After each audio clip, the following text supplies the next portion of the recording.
নমস্কার, জয় মাতারা। আমি অ্যাস্ট্রো হিমাংশু ভাগ্যের দুয়ার থেকে আপনাদেরকে জানাই আন্তরিক শুভেচ্ছা, ভালোবাসা। আজ আমি যে প্রেডিকশানটি করতে চলেছি, জাতিকারা হলে আপনারা আপনাদের বা হাতটিকে দেখুন, এবং যারা পুরুষেরা আছেন আপনারা আপনাদের ডান হাতটিকে দেখুন। আপনারা দেখতে পাচ্ছেন এইটা হচ্ছে আমাদের বুধের আঙুল, ঠিক আছে? এই বুধের আঙুলের দেখুন, প্রত্যেকটা আঙুলের আমাদের 3টি করে পর্ব থাকে। তা বুধের আঙুলে যদি 3টি পর্বে এই ধরনের লম্বা লম্বা খাড়া খাড়া যদি রেখা থেকে থাকে, আপনারা এইটা খেয়াল করবেন। তার পাশাপাশি দেখবেন এটা হচ্ছে আমাদের বৃহস্পতির ক্ষেত্র, আর এটা হচ্ছে আমাদের শনির ক্ষেত্র। এইটা আমাদের বৃহস্পতির আঙুল, আর এটা হচ্ছে শনির আঙুল।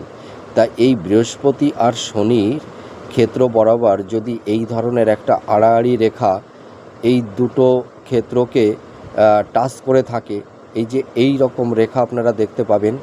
যদি এই ধরনের রেখা আপনাদের শনি এবং বৃহস্পতির ক্ষেত্রে যদি থেকে থাকে, আপনারা এটা লক্ষ্য করবেন। তার পাশাপাশি এইটা হচ্ছে আমাদের চন্দ্রের ক্ষেত্র, চন্দ্রের স্থান।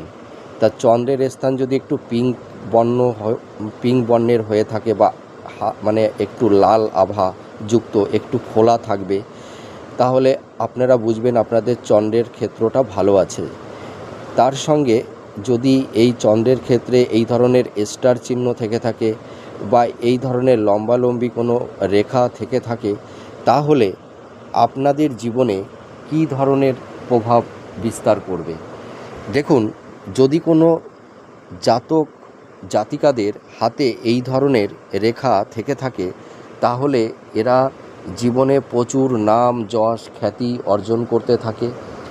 এছাড়া দেখা যায় যে এরা মানে এদের জ্ঞান, এদের বুদ্ধি মানে খুব বেশি থাকে। এদের প্রচেষ্টার মাধ্যমে এরা জীবনে খুব খ্যাতির শিখরে পৌঁছাতে পারে। তাছাড়া দেখা যায় এরা যে কোনো কঠিন পরিস্থিতি থেকে নিজেদের বুদ্ধির মাধ্যমে বেরিয়ে আসতে পারে, এবং এরা অনেক কঠিন কাজ অনেক সহজেই এরা করতে পারে।